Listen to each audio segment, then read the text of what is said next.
I'm stepping out of my car with 2 bags of groceries when Blythe smiles at me. It's the smile I've seen across dinner tables and church hallways and neighborhood barbecues for 3 years.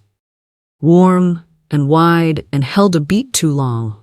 The smile of a woman who has decided how she wants you to feel about her and works at it consistently. She's standing on my front porch. I don't know why she's standing on my front porch. I've been at the grocery store for 45 minutes on a Wednesday afternoon. A completely ordinary errand. The kind of errand that shouldn't require anyone to be waiting on your porch when you return. "Kara," she says, like she's greeting me at her own front door. "Good timing. Colton asked me to handle your accounts now." I stand at the bottom of my front steps with grocery bags cutting into both palms, and I look at her. She holds up a key. My key. The spare I keep on a hook inside the front door, the one with the cracked sunflower tag that I've had for 6 years, the yellow rubber crumbling at the edges. My key on Blythe's keyring in Blythe's hand. I look past her. Colton is in the doorway. My husband of 17 years is standing inside our house watching this happen. He doesn't say, "Blythe, that's not what I meant." He doesn't say, "Kara, let me explain." He stands in the doorway of our house with his hands in his pockets, and he doesn't deny a single word of what she just said. I walk up the steps. I set the groceries down. I reach for the keypad to enter my code. Blythe watches me punch in the numbers. The keypad flashes red. Invalid. My code, in my house, on my front door. Invalid. My name is Kara. I'm 49 years old, and I have been the one who kept this household running for every one of the 17 years Colton and I have been married. I paid the bills when his work was inconsistent. I maintained the accounts, tracked every expense, built the savings that got us through 3 hard years when the economy took his industry apart. I worked through pregnancies that didn't go to term and grief that didn't have a name, and all the ordinary invisible labor of a life built with someone who assumed the stability was just there. Last month I had a hospital stay. 6 days. A cardiac event that scared both of us and led to a treatment plan and a recovery period, and a doctor who told me I needed 3 weeks of reduced stress. I came home from the hospital thinking I was coming home to rest. I'm standing on my front porch with invalid on the keypad and Blythe holding my key and my husband in the doorway, and I understand that what I actually came home to is something I don't have a word for yet. "Don't make this a thing," Colton says. His voice is the voice he uses when he's embarrassed and wants to prevent a scene. Not the voice of someone who has done something wrong. The voice of someone who wants the evidence of something wrong to be quieter. I pick up the groceries. I go inside. In the kitchen, I put the bags on the counter, and I pull out my phone. Not to call anyone, to check something. My banking app. The one I've opened every morning for 9 years. A notification I didn't create is at the top of my screen. Email changed successfully. I did not change my email. Blythe is in my kitchen by the time I've put the cold things in the refrigerator. She moves through the space with the ease of someone who has been here before. Not as a guest, as a person who has made decisions about this space. She opens the drawer where I keep the kitchen organizer and starts shifting things around, moving the spatulas, rearranging the utility drawer in a configuration that isn't mine. "You don't need stress right now, honey," she says. She doesn't look at me when she says it. She says it to the drawer. That's what we're here for. You focus on resting. Resting while someone rearranges your kitchen drawers is not a thing that happens naturally. "Blythe," I say, "please leave the drawers as they are." She straightens and smiles, the warm, wide, held a beat too long smile. "Of course, I was just trying to help." I go to the hall cabinet where I keep my household binder. 3 rings, burgundy cover, 12 years of organized financial and property records, utility accounts, insurance policies, mortgage documents, tax records. The system I built because I am the person in this household who knows where things are. The cabinet is open. The binder is not there. "Colton," I say from the hallway, loud enough for the kitchen. He appears. He has the look he always has when he's been caught in the middle of something and is hoping the middle resolves itself. "The binder," I say. "We put it somewhere safe," he says. "Where?" "Somewhere safe." He says again, like repetition is an answer. I go to the living room, the bottom shelf of the bookcase where I've kept my firebox for 11 years. The gray metal box with the combination lock that holds our deed, my birth certificate, my late father's land transfer papers, our passports. The shelf is empty. I turn around. Colton is in the doorway. "Where is my firebox?" I say. Blythe appears before Colton can answer. She has the quality of a person who positions herself in rooms, not obviously, just always present at the moment when her presence is most useful to her purposes. "It's secure," she says. "Where is it?" I say. "Somewhere safe. You don't need to worry about it right now." "My birth certificate is in that box," I say. "My father's land papers, the deed to this house." "Everything is fine," she says. The warmth in her voice is so consistent it has become its own form of pressure, like she can warm voice me into accepting the unacceptable. Colton is looking at his phone. He has developed a habit in the last hour of looking at his phone when I speak. The phone is a shield he holds between himself and whatever he doesn't want to respond to.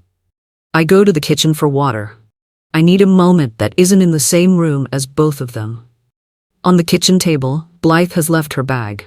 It's open slightly, the flap not fully closed, and something has shifted so that a piece of paper is visible at the top. I see it for less than 2 seconds before she comes back into the kitchen and slides the bag off the table. But 2 seconds is enough. A notary stamp. Official. Red ink. On a document I couldn't read the full text of. Blythe tucks the bag under her arm. She smiles. "Can I make you some tea?" she says. The meeting is the next morning. Colton announces it at dinner the night before. Casually, the way he announces things when he's been told how to present them. "We have a meeting tomorrow, just to streamline things, paperwork and stuff." The office is downtown. Beige walls, framed certificates, a water pitcher with glasses arranged on a tray. The specific decor of a space designed to look professional without being memorable. The man who comes to greet us has a name I don't retain. He shakes hands with the practiced warmth of someone who runs this kind of meeting regularly. He leads us to a conference room. Blythe is already there, which means she arrived separately and ahead of us. The three of them are a triangle. I understand this in the first 90 seconds. Blythe, Colton, the man with the forgotten name. Points of a shape I'm sitting outside. The man opens a folder. He slides a document across the table toward me. Durable power of attorney. My name at the top, Blythe's name in the agent field, language giving her broad authority over financial decisions, property transactions, healthcare choices in specified circumstances. Blythe says, "Just sign. It makes everything easier." I pick up the document. I begin at the first page. I read every line. Not skimming, reading. Blythe shifts in her chair. The man with the forgotten name taps his pen against the table once. I turn to the last page. In the signature field, where the grantor of the power of attorney must sign to make the instrument valid, there is a signature. My name. Handwriting that has studied mine, the specific way I form the K, the particular slope of my letters. Someone practiced this. I look at it for a long moment. Then I set the document down flat on the table and I fold my hands on top of it. "I didn't sign this," I say. My voice is completely level. This surprises me because some part of me expected it to shake. It doesn't shake. It just says the thing that is true in the voice of someone who knows it's true. Blythe laughs. It's the specific laugh of someone who has prepared for this moment and has chosen laughter as the response, because laughter implies the other person's concern is slightly ridiculous. "Memory issues happen," she says, "especially with everything your body has been through. The hospital stay, the stress, the medications." I look at the signature on the document, the signature that wears my name. "I have never been in this office before today," I say. "I didn't sign this page." Colton leans toward me. His voice drops to the register of a man who is trying to have a private conversation in a room that contains other people. "Please don't embarrass me," he says. Don't embarrass him. The document in front of me has a forged signature and the concern is embarrassment. The man with the forgotten name stands. He says he'll be right back. He needs to make a quick call. He takes the folder with him. I don't watch him leave. I watch Blythe. Her expression doesn't change, but something behind it does. A small adjustment. The recalibration of someone managing a situation that has developed a complication. In the car on the way home, Colton drives and doesn't speak for 4 minutes. Then he says, "Can you just let her help? She's trying to do something good." I look out the passenger window. Something good, I say. That night I sit on the edge of the bed and I open a notebook. Not a dramatic gesture, a practical one. I am a person who kept financial records for 17 years, and I'm going to apply the same habits I used to track utility bills to tracking what is being done to me. I write down every date I can identify. The day my key code stopped working, the bank alert about the changed email, the meeting with the forged signature, the missing firebox, the missing household binder, the notary stamp I saw on the paper in Blythe's bag. I screenshot the bank notification from my phone and photograph the screen. I write down the phrases. Accounts now. Somewhere safe. Memory issues. Don't embarrass me. Let her help. I document what I know and what I suspect, and I keep the two lists separate because what I know is my defense and what I suspect is my direction. Then my phone buzzes. A text from Blythe. I stare at it for a moment before I read it. Then I read it. Stop digging. It won't end well for you. I screenshot the text. I add the date, the time, and the exact words to my notebook. Then I lock my phone and put it face down on the nightstand. I think about the woman who held my key on my front porch and smiled while she held it. 3 years of dinners and holidays and neighborhood gatherings and the borrowed warmth of someone I thought was a friend. The smile that was always a beat too long. Gavin and Marla arrive on Saturday. They're the couple in our community that everyone describes the same way. Golden couple. Successful. Generous. Gavin runs a business, the details of which are always vague in a way that never seemed worth examining. Marla organizes the community holiday drives and sits on the neighborhood association board. They arrive with casseroles, 2 of them, properly covered, still warm. Marla hugs me for longer than necessary. Her arms are the arms of someone performing comfort rather than offering it. She strokes my arm after the hug and tilts her head. We are just here to support you both, she says. Whatever you need. Gavin shakes my hand. Warm, firm. He has the handshake of someone who has read about handshakes. Kara, he says, sometimes we all need a little guidance. There's no shame in it. Guidance. I have a forged signature on a legal document, and someone has changed my banking contact information, and my husband is deferring to his friend's wife about my household. And Gavin is offering me guidance. Their smiles don't reach their eyes. I notice this and file it in the part of my brain that has started keeping track. I excuse myself to the kitchen for water. The kitchen window looks into the living room. Through it, I can see Gavin talking to Colton. Blythe has appeared. The 3 of them are in the configuration I recognize now as the triangle. I can't hear the words, but I can see Gavin's mouth moving and Colton nodding. Then I hear a phrase. Carried by an angle of air through the kitchen door. She'll sign once she's tired enough. Monday morning I drive to the bank before it opens and wait in the parking lot for the doors. I am first in line when the manager comes out. His name is Mr. Odom, and he has been the branch manager at this location for 4 years. He knows my face because I've been a customer for 11 years, and I came in personally every year to update any relevant account information. I show him my ID. I explain what I know, the changed email address, the bank app locking me out of my own password reset, the notification I received. He types, he reads, he types more. His expression develops the careful neutrality of someone who has found something concerning and is deciding how much to say. Your contact information was updated, he says. New email address and a new phone number are on file. I didn't make those changes. The changes were submitted with notarized paperwork, he says. Someone came in with documentation showing authorization. I didn't authorize anyone. He looks at his screen, then at me. I file the fraud report. I request a lock on all account changes requiring my in-person appearance with photo ID before any modification can be made. He walks me through the process with the efficiency of someone who has done this before. When we've finished, he looks at his screen one more time. There's one more thing, he says. His voice drops slightly. Not dramatically, just the drop of a person being careful. Someone submitted a request to add a joint account owner. I set my hands flat on the desk. To my account, I say, yes. It was denied. It's pending review. He looks at me. It won't be processed, not now. I come home through the back door. This has become my habit.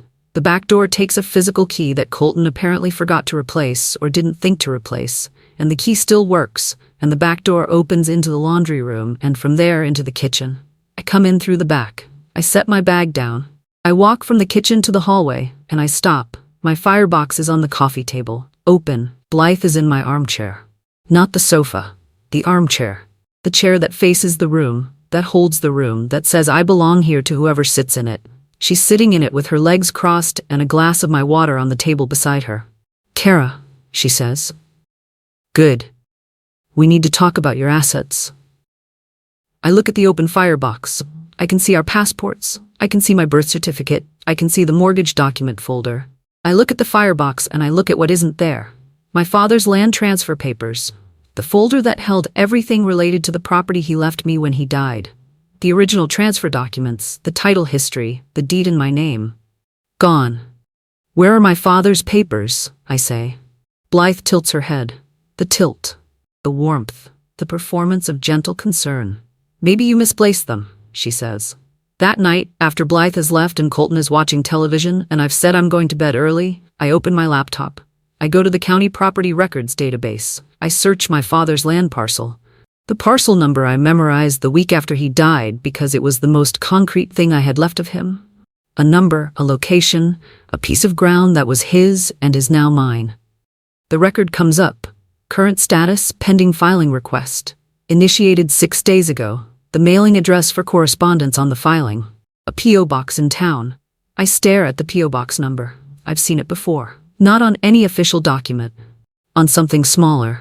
Something I held without examining closely.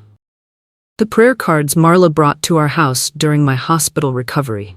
Small printed cards with a Bible verse and a name and a mailing address at the bottom for the prayer ministry she runs through the neighborhood association. The P.O. box on the prayer cards. Marla's P.O. box is the mailing address on a fraudulent filing against my father's land. I sit at my laptop in the dark and I breathe very slowly. Then I open my notebook and I write everything down. I call Tess the next morning. Tess is my niece. She's 31, practical, fiercely loyal, and she has an instinct for situations that is better than most people's considered analysis. She drove 4 hours to sit with me in the hospital without being asked. She is the person I call when I need someone who will see what's actually happening rather than what I want to be happening. She arrives by 2 in the afternoon. She comes to the front door and watches me punch in my code. Invalid. She watches my face when it flashes. She watches Colton appear and say, with the casualness of someone who has gotten comfortable with an outrage, "Oh, Blythe changed it. She has the new one." Tess's face does something controlled and precise. The expression of someone choosing not to say the first thing that comes to mind because the first thing would stop the information from coming. "Okay," she says to Colton, pleasantly. She comes in through the front door Colton opens for us. Inside, she takes in the kitchen, the rearranged drawers, the absence of the firebox from its shelf. We go to the back patio, out of Colton's earshot. "You need a lawyer," Tess says. "Not tomorrow, today. I know someone." "I know," I say. "Aunt Kara." She takes my hands. "This is not a misunderstanding. This is a pattern." She looks at me for a moment. "Blythe called me last month," she says. "While you were still in the hospital. She asked if I could email her a copy of your ID. She said it was for insurance purposes." "Did you?" "No," Tess says. Something felt wrong. I write that down in my notebook. Blythe asked Tess for my ID while I was hospitalized. Evelyn Rusk's office is on the second floor of a building 3 blocks from the courthouse. I've driven past it many times. I know the sign, I know the name because Tess mentioned her twice in the past year in different contexts, both times as someone who handles things correctly. Evelyn shakes my hand and says, "Sit down and start at the beginning." I start at the beginning. I have my notebook. I have my screenshots. I have the bank documentation from Mr. Odom. I have the county property record printout showing the pending filing and the P.O. box address. Evelyn reads without interrupting. She makes her own notes in the margin of a legal pad in handwriting that's illegible to me, but clearly organized to her. When I finish, she sets down her pen. "We're not panicking," she says. "We're documenting. There's a difference. Panic helps them. Documentation helps you." She tells me what she's going to do. A demand letter requiring the immediate return of all documents removed from my home. A formal filing to freeze the property claim on my father's land pending investigation of the authorization. A request through the proper legal channels for the notary's official logbook, every entry corresponding to the documents that were used against me. She explains each step with the briskness of someone who has walked this path before and knows where the obstacles are. Then she looks at me over the top of her reading glasses. "They're going to attack your competency next," she says. "It's the predictable move. When documentation fails them, they'll try to make you look unreliable. Be boring. Be calm. Write everything down." She pauses. "When they come with the competency argument, we'll be ready for it. We're building for it now." The ambush happens on a Thursday. It's framed as a conversation. Colton says at breakfast that he'd like us all to talk. Just the four of us, him and me and Gavin and Marla, who have been coming by with more frequency and purpose than feels casual. They're in the living room when I come downstairs. Arranged. 3 of them on the seating that faces the room and 1 chair alone, which is clearly where I'm meant to sit. I sit in it. Marla sighs. It's a theatrical sigh, the kind that announces genuine feeling and performs it at the same time. "Kara, we're worried about you." Gavin nods. "We've seen this before. The stress, the confusion, the tendency to see things that aren't there." I look at Colton. He's looking at the floor. "What specifically concerns you?" I say. My voice is completely level. Gavin slides a pamphlet across the coffee table. I look at it. Conservatorship information. The kind of document that explains the legal process for having another appointed to manage your affairs. "It's not a bad thing," Marla says softly. "It's protection." I pick up the pamphlet. I set it back down. I look at each of them in turn. Then the doorbell rings. Colton answers it. I hear voices in the hallway. A man in a gray shirt comes to the living room doorway. He looks at me, confirms my name, and hands me an envelope. Inside is a court filing. Emergency guardianship petition, filed by Blythe. I read the petition that night in the one room in the house that still feels entirely mine. The bathroom, door locked, sitting on the edge of the tub. It cites my hospital stay. It uses the word confusion 3 times in the first page. It describes my recovery period as evidence of ongoing cognitive impairment. It references conversations I allegedly had where I was disoriented and unable to manage basic decisions. My worst month. The month I was most frightened and most vulnerable. She gathered observations from that month like a person gathering kindling and has arranged them into a fire. The petition requests Blythe be appointed temporary guardian with authority over my financial decisions, my medical decisions, and my property. I sit on the edge of the tub and I breathe. I think about the hospital, the beeping machines, the specific fear of lying in a hospital bed and not knowing exactly what's happening inside your own body. The way vulnerability has a smell, like antiseptic and anxiety together. She was there. She visited. She sat with me and held my hand and asked careful questions, and I told her things because I thought she was my friend. She was taking notes. I don't break. I breathe until the rage becomes something I can carry, and then I call Evelyn. "File the response," I say. "Already drafting it," she says. "But I need you to call your doctor first thing in the morning." I get off the phone. I call Dr. Pham's office and leave a message requesting an urgent appointment for a competency evaluation and a capacity statement. Then the nurse calls back. Nurse Patel, who I've known for 6 years, who is careful with her words in the way medical professionals are trained to be. She says, quietly, "Mrs. Kara, someone called the office today asking about your medical records." Evelyn requests the notary's log through the court process. It takes 4 business days. I count them. The log arrives on a Thursday morning. She calls me to come to her office. I sit across from her desk and watch her go through it page by page. The notary whose stamp appears on the bank authorization documents. The notary whose seal was used to make it look like I was present and consenting when my contact information was changed. Evelyn goes through the log with the thoroughness of someone who knows exactly what they're looking for. She finds the date that corresponds to the bank document. She reads the entry, or rather the absence of an entry. No entry for that date. No record of a client meeting. No ID verification log. No document description. "Nothing," she says. "They used his stamp, but he never met me," I say. "More than that." She turns a few more pages. The same stamp number appears on 2 documents, the bank authorization and the power of attorney you were shown at the meeting. She sets the log down. A notary stamp used twice on documents with no corresponding log entries, she says. Same number, same seal. No record that the notary was present for either signing. She looks at me. This is what we need. She adds it to the court packet. Documentation, dates, log discrepancy, stamping consistency. What's next? I ask. We subpoena financial records, she says. Colton's, any entity connected to Blythe, Gavin's LLC. Gavin has an LLC? She opens her laptop. Gavin runs a consulting company, she says. I started looking into it this week. The financial picture assembles itself over several days. Evelyn requests records through the legal channels available in the case. She works with a forensic accountant she brings in on contract. What they find is not subtle once you're looking for it. Colton has personal loan defaults going back 8 months. Not small amounts, significant ones. The kind of debt that changes how a person makes decisions. The kind of debt that makes a person susceptible to someone who offers a solution. I sit in Evelyn's office looking at the summary, and I feel something that is both sadder and clearer than anger. Sad because it explains the Colton of the past 8 months, the distance and the phone checking and the deferring. Clear because it means this isn't about me or about what I've done or about any failure on my part. It's about what someone offered him in exchange for access. Then Evelyn shows me something else. The family computer, which I still have access to because no one thought to change the login. I'd been checking it for account statements but hadn't gone through the email folders. An email from 6 weeks ago.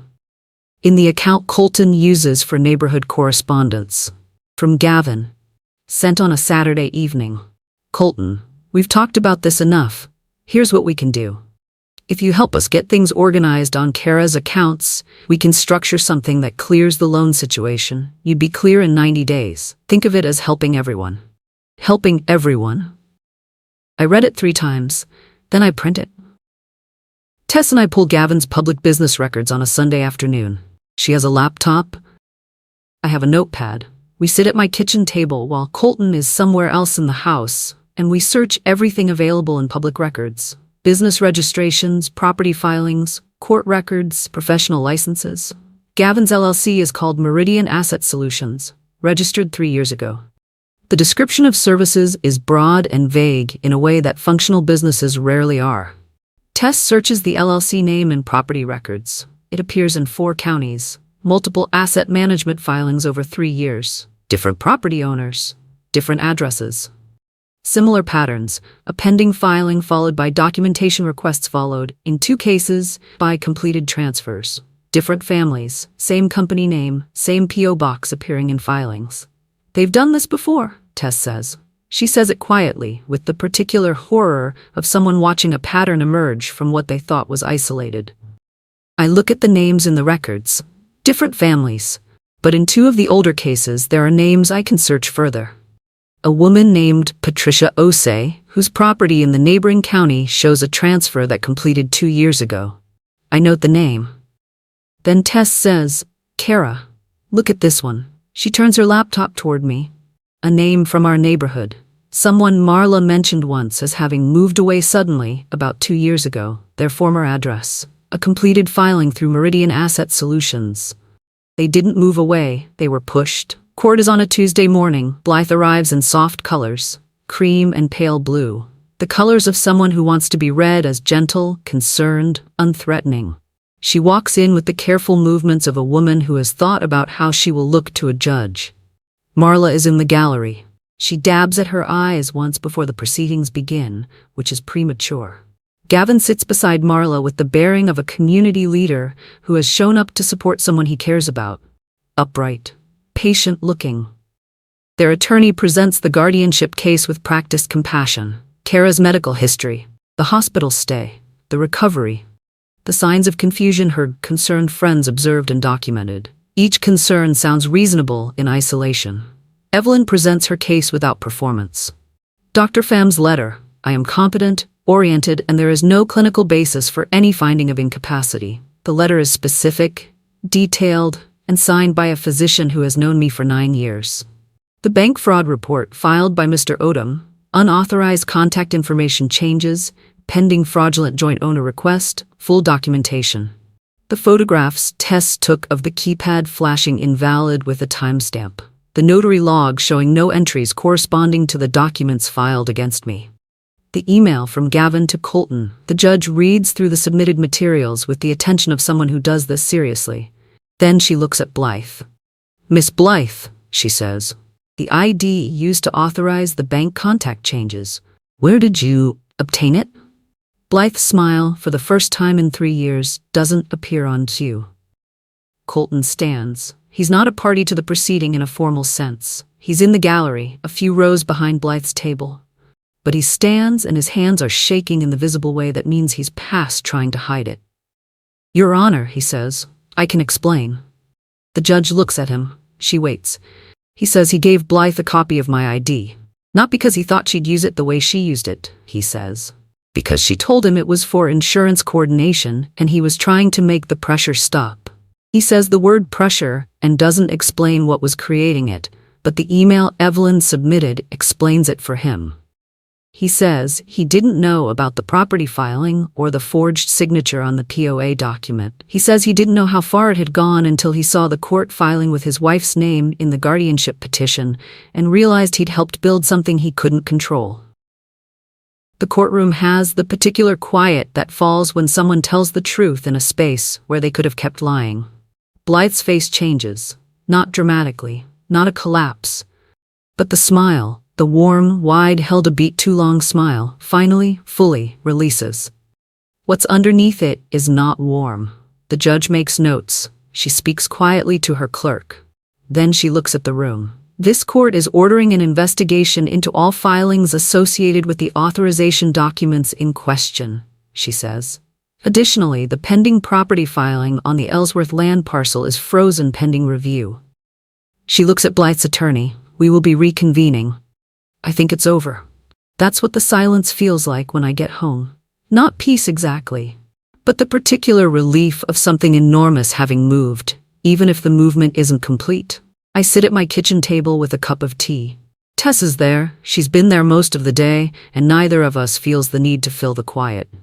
My phone rings. My employer. My direct supervisor, a woman I've worked for and respected for 6 years. She sounds careful in the way people sound when they're delivering news they didn't want to have to deliver. "Kara, I need to ask you about something. We received a call. Someone reporting that you're under active guardianship proceedings and that you've been found financially unstable by a court." I set down my tea. "Neither of those things is true," I say. "I know, I didn't believe it, but I needed to ask you directly." "Who called?" A pause. They didn't leave a name, but the HR department received a formal letter with a name. She reads the name. Blythe. After we hang up, I call Evelyn. I tell her what happened. She is quiet for 2 seconds. Then she says something that surprises me. "Good," she says. "Good. Retaliation creates a trail," she says. "She just handed us documentation of harassment. She's panicking, Kara. Panicking people make mistakes." Evelyn files the protective order the next morning. Harassment, defamation, a formal legal record that Blythe has attempted to damage my professional standing with false statements about pending legal proceedings. Then she does something I hadn't thought of. She contacts my employer's HR department proactively. Before they have to ask more questions, she sends a packet. The court record showing the guardianship petition was not granted, Dr. Pham's competency letter, the bank fraud report, and the documentation of the fraudulent notarizations.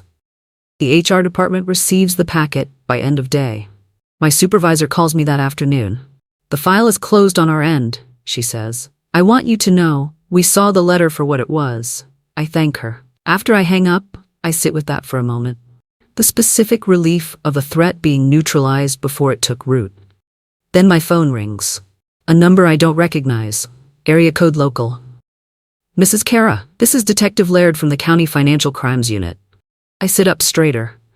"We've been receiving complaints about certain names that appear in your court filing," he says. "I'd like to schedule a time to speak with you." He pauses. "You're not the first person to come to our attention with these names involved." The courthouse steps are broad and made of stone and face a street that is busy in the middle of the day.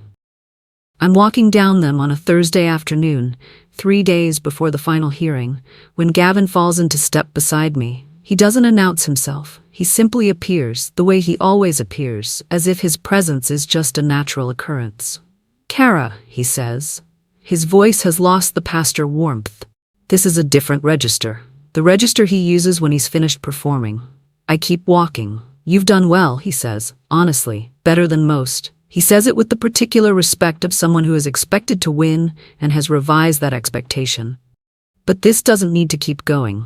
Drop it, all of it. We'll restore things, accounts, paperwork, your life, clean slate. I walk. Kara, I walk. At the bottom of the steps I turn left. I don't say anything to him. I don't take out my phone. I don't record anything.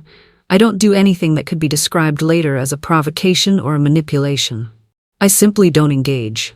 I call Evelyn from my car. "Gavin approached me on the courthouse steps," I say. "He offered to restore my life if I drop everything." "Witness?" she asks. Tess was 10 feet away. She saw it. "Don't respond to him directly again," Evelyn says. "All contact through me from this point." That night, my phone shows a voicemail from Blythe.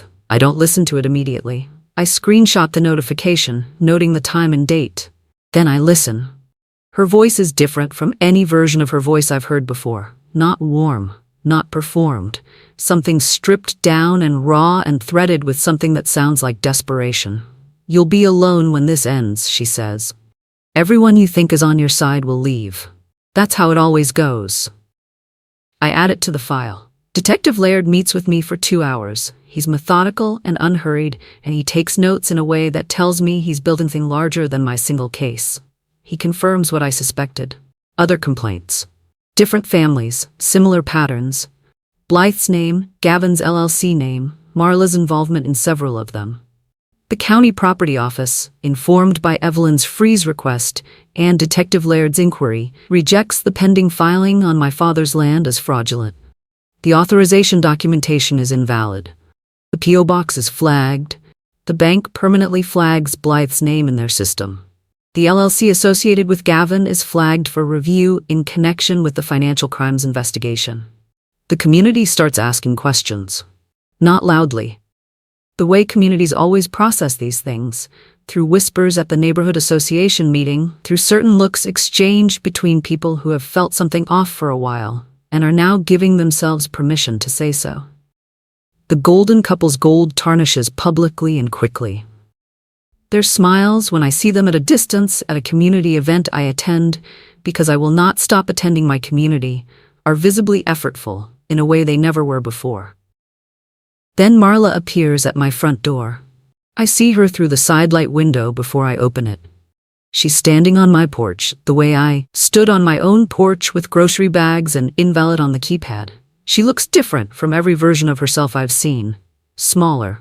She's crying. "Please," she says when I open the door. "We can explain." I look at her for a moment. "My attorney handles all communication," I say. "You have her number." I close the door. The final hearing is brief. Evelyn has built the case so thoroughly that brevity is possible.